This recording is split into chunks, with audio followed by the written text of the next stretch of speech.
In this video, we will discuss about uh, one of the disease that is PMM2 CDG disease and its pathogenesis. This PMM2 CDG is the disease that is related to glycosylation and more particularly towards N-glycosylation. Its full name is phosphomonomutase 2 congenital disorder of glycosylation. So let us first understand the normal functioning of this PMM2 uh, enzyme, which is formed from PMM2 gene. So what happens during N-glycosylation, initiation of the N-glycosylation in the endoplasmic reticulum? There needs to be a N-glycan precursor. That is this reason that needs to be formed, and half of this precursor formed in the cytoplasm, and half of this precursor formed in the this is the precursor, sorry. Half of this precursor form in the endoplasmic reticulum. So in the cytoplasm, the PMM2 plays a role. Its function is to convert this 6 phosphate mannose into the 1 phosphate mannose so that it can be processed with GDP, it is guanine uh,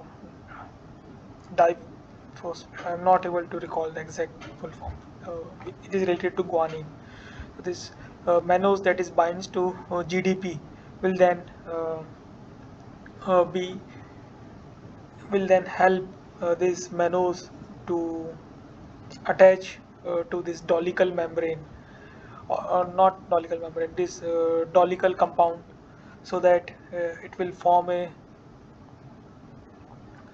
base or some portion of the precursor of the some portion of the N-glycan precursor, as it is shown here. One dolichol is there, and there is two N-acetyl uh, glucosamine and 5 mannose. That this portion of N-glycan is formed in the cytoplasm or outside the endoplasmic reticulum, and after that this portion will go in the ER lumen, and further processing will happen, such as further addition of the mannose and this glucose, so that this mannose 3 uh, uh, glucose 3 mannose 9 and N-acetyl glucosamine 2 attached with the dolichal will together form as a precursor for N-glycosylation. And this is the one of the example that is shown, is that where the complex linked N-linked glycan is formed.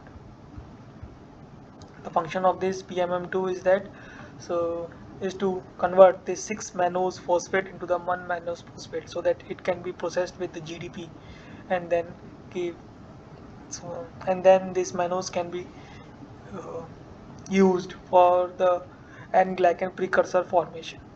However, in case of the deficiency of PMM2, this efficiency of N-glycan precursor decreases, and this might lead to decrease in the N-glycosylation due to the lack of N-glycan precursor. And this thing has been shown in the uh, paper, whose reference is provided here. And what they have find out is that because of the mutation in PMM2, it affects the proteolytic cleavage of uh, N-cadherin, that usually takes N-cadherin that usually or whose function is to make the two cells, or whose function is to whose uh, in simple words we can say the N-cadherin whose uh, function uh, whose function is related towards cell-cell adhesion. So what happens in normal case is that when the formation of this N-cadherin begins, there is a proteolytic cleavage occurs in the N terminal, and this N terminal can then be attached to another part of this, or we can say further maturation of this cleavage provides further maturation of this uh, protein that together forms a mature N-cadherin, cathed- cadherin, N-cadherin, and however right now it is not in active condition. So what MMP does is MMP is uh, matrix metalloprotease. It cleaves the uh, mature cadherin so that uh, different terminals will get separated, such as the C terminal fragments will get separated from N terminal fragments, and after that further cleavage by gamma secretase occurs so that this N-cadherin can now be moved or transported to the cell surface membrane where it can do its function of cell-cell adhesion. And these things has been shown in macroscopic view in this, that is red term is the cadherin. So after this cell elongation will occurs, and after cell elongation, if the in normal case what will happen is cell reorganization will occur. So in this case this whole process will occur within the cells, and finally it will, after this cleavage, this N-cadherin will reach or finally transported to the cell membrane or extracellular cell surface membrane so that it can do its function of cell-cell adhesion. However, in case of PMM2 CDG, what happens is that due to misglycosylation, due to the uh, mutation in PMM2, misglycosylated MM2 activity, or we can say the improper proteolytic cleavage occurs. So because of that uh, improper proteolytic cleavage, the processing of N-cadherin will not be occurs, and these normal conditions, that is cell-cell adhesion function, will not happens uh, normally, will not happens as efficiently as it happens in the wild type.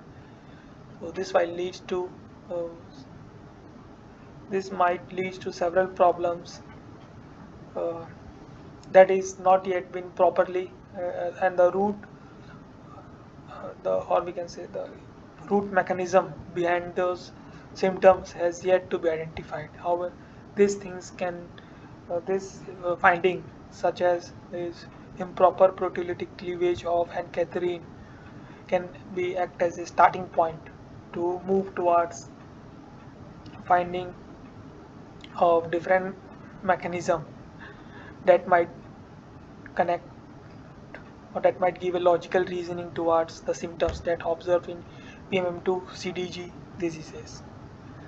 So I hope you have understood something about this PMM2 CDG diseases and it's linked with the uh, N-linked glycosylation. If you need to understand about these things in detail, you can go through the references that have been provided in the slides and also in the description. That's all for this video. Thank you for your time.